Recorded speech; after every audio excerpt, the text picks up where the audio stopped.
बिस्मिल्लाहिर्रहमानिर्रहीम। अस्सलामु अलैकुम डियर स्टूडेंट्स, मैं बशीर अहमद मुबशिर, आपका फ़िज़िक्स टीचर। आज हम फ़िज़िक्स फ़र्स्ट ईयर की बुक में से जो चैप्टर नंबर 2 है, जिसका नाम है वेक्टर्स एंड इक्विलिब्रियम, इसके जो एक्सरसाइज के शॉर्ट क्वेश्चंस हैं उनको समझेंगे। तो सबसे पहले जो एक्सरसाइज का सबसे पहला शॉर्ट क्वेश्चन है, जिसका नंबर है जी 2.1, इसको समझते हैं। इसके अंदर वो क्या क्या कह रहे हैं, डिफ़ाइन द टर्म्स। आपने ये जो टर्म्स दी गई हैं इनको डिफ़ाइन करना है। वो टर्म्स कौन कौन सी हैं? नंबर 1 यूनिट वेक्टर के बारे में बताना है, ये क्या होता है। नंबर 2 पोजीशन वेक्टर के बारे में बताना है, ये क्या। और नंबर 3 कंपोनेंट्स ऑफ वेक्टर से क्या मुराद है। इन 3 चीज़ों को डिफ़ाइन करना है। तो सबसे पहले हम जो सबसे पहले लिखा हुआ है जी यूनिट वेक्टर, इसको डिफ़ाइन करते हैं। यूनिट वेक्टर क्या होता है? तो हम कहेंगे unit vector in a given direction, किसी गिवन डायरेक्शन के अंदर जो यूनिट वेक्टर हमारे पास होता है इज़ अ वेक्टर, ये ऐसा वेक्टर होता है विद मैग्नीट्यूड 1, जिसकी मैग्नीट्यूड क्या होती है जी 1 होती है। तो ये वो ख़ास पॉइंट है जो आपको पता होना चाहिए कि जो यूनिट वेक्टर है उसकी मैग्नीट्यूड कितनी है जी 1 है। इसको आपने लाजमी लिखना है और यही वो मेन चीज़ है यूनिट वेक्टर की, कि यूनिट वेक्टर की मैग्नीट्यूड क्या होती है जी 1 होती है। तो आप कहेंगे a unit vector in a given direction, कि हमारे पास अगर कोई यूनिट वेक्टर है किसी भी गिवन डायरेक्शन के अंदर, तो इज़ अ वेक्टर, ये ऐसा वेक्टर होता है विद मैग्नीट्यूड 1, जिसकी मैग्नीट्यूड क्या होती है जी 1 होती है।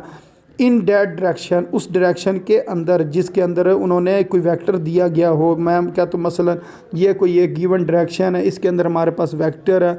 अब हमने इसकी अगर डायरेक्शन तो जो गिवन डायरेक्शन है वही लेनी है, लेकिन इसकी मैग्नीट्यूड कितनी लेनी है जी 1 लेनी है। हम कहते हैं इसकी इधर से लेकर इधर तक जो मैग्नीट्यूड है वो कितनी है जी 1 है। तो फिर हम कहेंगे ये क्या जी यूनिट वेक्टर है। तो यूनिट वेक्टर को उसका फार्मूला क्या है, तो उसको भी मैं आपको बता देता हूँ, उसका भी बता देता हूँ जी। ये देखें, अगर हो ना वेक्टर, वेक्टर ऐसा चीज़ होती है जिसके अंदर 2 चीज़ें होती हैं, एक मैग्नीट्यूड होती है और नंबर 2 उसकी डायरेक्शन होती है। तो हम कहते हैं ए वेक्टर बराबर है ए की magnitude into a unit vector. अब इधर ये चीज़ मल्टीप्लाई हो रही है, तो ये दूसरी साइड पर जाकर क्या हो जाएगी, डिवाइड हो जाएगी। A vector divided by A vector की मैग्नीट्यूड, ये किसके बराबर होगा जी यूनिट वेक्टर के बराबर होगा। तो ये फार्मूला इसका होता है किसका जी यूनिट वेक्टर का। तो यही इधर लिखा हुआ है। तो ये कह रहे हैं a unit vector in a direction of vector A, जो वेक्टर ए की डायरेक्शन में जो यूनिट वेक्टर दिया गया है उसको हम इस तरह लिखेंगे।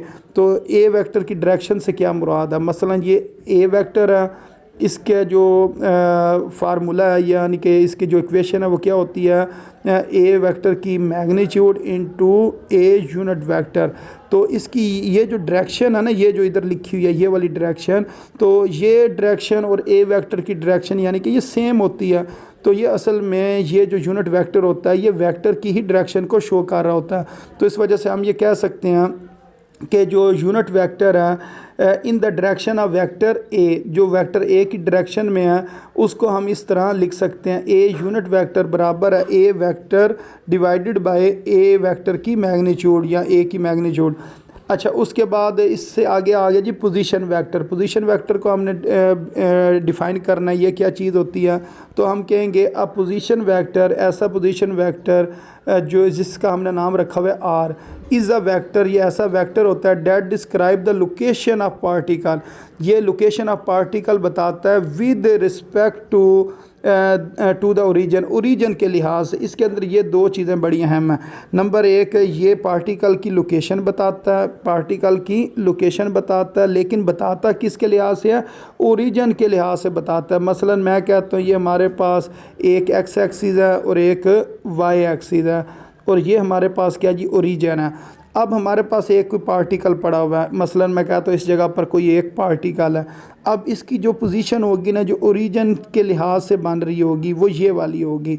तो इसको हम क्या कहेंगे, ये किसके बराबर है जी आर वेक्टर के बराबर है। अब इसके अंदर 2 चीज़ें होती हैं। नंबर 1 अगर मैं इसका ये एक्स एक्सिस की तरफ इसके जो कंपोनेंट है वो ड्रा करूं और एक इसका वाई एक्सिस के ऊपर कंपोनेंट ड्रा करूं, तो एक ये जगह बनेगी और एक ये जगह बनेगी। तो ये जो जगह है ना, यहाँ से लेकर यहाँ तक फासला, इसको हम कहेंगे ए, और यहाँ से लेकर यहाँ तक जो फासला है जो कि हम इस जगह पर भी बना सकते हैं, इसको हम क्या कहेंगे, बी कहेंगे। अच्छा, जो एक्स एक्सिस वाली साइड होती है, एक्सिस होती है, इसके ऊपर हम आई यूनिट वेक्टर लेते हैं और जो बी वाली डायरेक्शन होती है, इसका जो यूनिट वेक्टर हमने लेना होता है या जो डायरेक्शन लेनी होती है उसको हम कहते हैं ये जे यूनिट वेक्टर है। तो अब आर वेक्टर जो है ना ये किसके बराबर होगा, ये बराबर होगा A I unit vector plus B into J unit vector, जो इस जगह पर ये लिखा हुआ है। अच्छा, इसके बाद अगर हम बात करें स्पेस की, स्पेस के अंदर तीन साइडें आ जाती हैं, एक्स एक्सिस, वाई एक्सिस और जेड एक्सिस। एक्स एक्सिस का जो यूनिट वेक्टर है वो आई है, वाई वाली का जे है और जेड वाली का क्या है जी, के है। तो इसी तरह एक्स के ऊपर हम ए लेंगे, वाई के ऊपर बी लेंगे और जेड के ऊपर सी लेंगे। तो इधर जो पोजीशन वेक्टर बनेगा ना, जो स्पेस के लिए बनेगा, वो आर किसके बराबर होगा, A I unit vector plus B into J unit vector plus C into K unit vector के बराबर होगा। तो इसको आपने किस तरह डिफ़ाइन करना है, एक बार दोबारा सुन ले। आप कहेंगे ये लोकेशन ऑफ पार्टिकल बताता है विद रिस्पेक्ट टू ओरिजिन। ऐसा पोजीशन वेक्टर जो किसी यानी कि जो किसी पार्टिकल की लोकेशन बताता है विद रिस्पेक्ट टू ओरिजिन, उसको हम क्या कहते हैं, पोजीशन वेक्टर कहते हैं।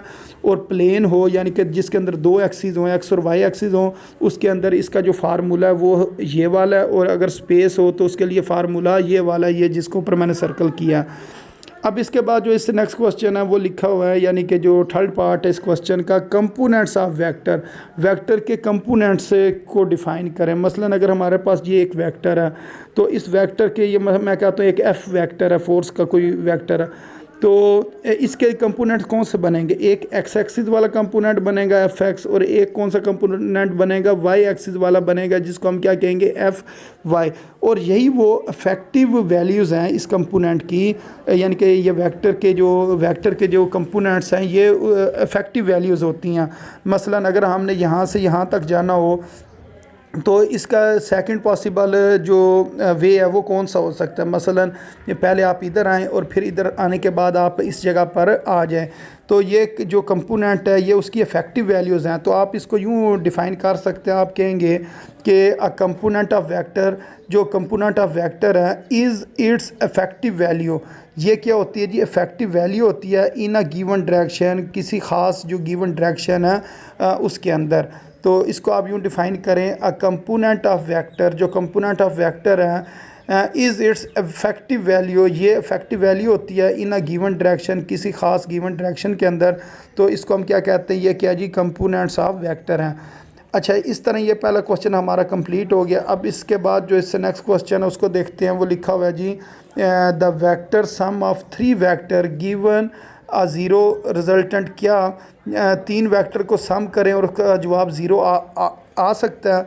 व्हाट कैन बी ओरिएंटेशन, तो आपने उसकी फिर किस तरीके से तरतीब लगानी है, उनको किस तरह रखना है, किस तरह जोड़ना है। ओरिएंटेशन का मतलब उनकी तरतीब किस तरह लगाई जाए ऑफ द वेक्टर्स, जो वो वेक्टर्स हैं, यानी कि 3 वेक्टर्स हैं, उनको किस तरीके से जोड़ा जाए कि उनका जो जवाब है ना, सम करने से जवाब कितना आए, ज़ीरो आए।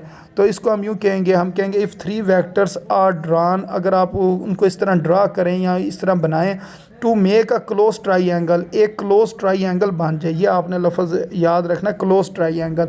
अगर एक क्लोज ट्राइएंगल बन जाए, then their vector sum will be zero, तो उनका जो वेक्टर सम होगा वो क्या होगा, ज़ीरो होगा। तो such that A vector plus B vector plus C vector किसके बराबर होगा, ज़ीरो के बराबर होगा, एज शोन इन फिगर, जैसे कि इधर फिगर में दिखाया गया। बेशक आप उसको राइट ट्राइएंगल बना लें, या ये जो जिस तरह ये दूसरी बनी हुई है इस तरह की कोई भी ट्राइएंगल हो सकती है। तो इस तरह की अगर क्लोज ट्राइएंगल हो तो उसके जो 3 जो वेक्टर्स हैं उनका जो सम है वो क्या होता है जी, ज़ीरो बन जाता है। अच्छा, इसके बाद जो इससे नेक्स्ट क्वेश्चन है वो ये लिखा हुआ है कि आपने डिफ़ाइन बताना है, यानी कि क्वेश्चन 2.3 के अंदर वो क्या कह रहे हैं कि आप बताएं जी, vector A lies in X Y plane, एक वेक्टर ए है जो एक्स वाई प्लेन के अंदर मौजूद है। फॉर व्हाट ओरिएंटेशन, उसको आप किस तरतीब से उसको रखें। Will both of its rectangular components be negative, जो उसके जो कंपोनेंट्स हैं ना, रेक्टेंगुलर जो कंपोनेंट्स हैं वो क्या हों जी, नेगेटिव हों।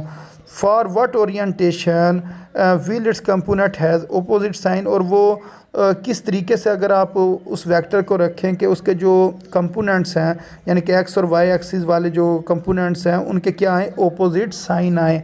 तो ये आपने बताना है। तो इसके अंदर हम कहेंगे if a vector A lies in third quadrant, अगर वेक्टर ए जो थर्ड क्वाड्रेंट के अंदर लाई करे, then both of its rectangular components will be negative, उसके जो रेक्टेंगुलर कंपोनेंट होंगे वो नेगेटिव होंगे। उसकी वजह ये है, मसलन अगर हम इस जगह पर देखें ना, इधर एक्स पॉजिटिव है, इधर वाई पॉजिटिव है, इधर एक्स नेगेटिव है और इधर वाई नेगेटिव है।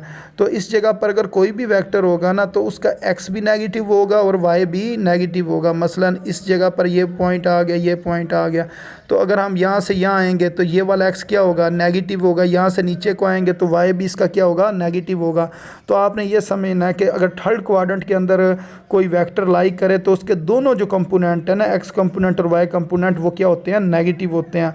और अगर हम बात करें जी ऑपोजिट साइन की, तो ऑपोजिट साइन के लिए हमें ये पता है कि अगर हम यूँ क्वाड्रेंट बनाएं, ये पहला क्वाड्रेंट, ये दूसरा, ये तीसरा और ये चौथा, और अगर हम कौन से यानी कि इस तरह ये लाइन गुजारें, अब इस इधर क्या होगा, इधर आपका वाई पॉजिटिव है, इधर आपका एक्स नेगेटिव है, इधर एक्स पॉजिटिव है, इधर वाई नेगेटिव है।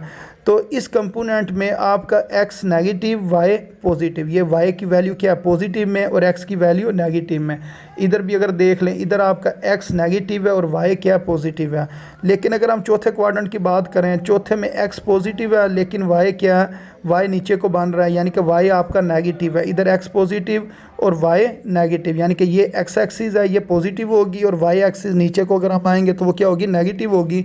तो इसका मतलब जो आपके फोर्स है या वेक्टर है उसका जो कंपोनेंट्स होंगे उनके क्या होंगे जी, ऑपोजिट साइन होंगे। तो हम ये कहेंगे इफ़ अ वेक्टर, जो वेक्टर है lies in second and fourth quadrant, then its component will have opposite sign as shown in figure, जैसे कि इस फिगर में दिखाया गया है। यानी कि ये जो फिगर है ना, ये दूसरे और चौथे क्वाड्रेंट को बता रही है, यानी कि ये जो लाइन यूँ गुजर रही है ये दूसरे और चौथे क्वाड्रेंट में बन रही है। तो उम्मीद है आपको इन 3 सवालों की अच्छी तरीके से समझ आ गई होगी।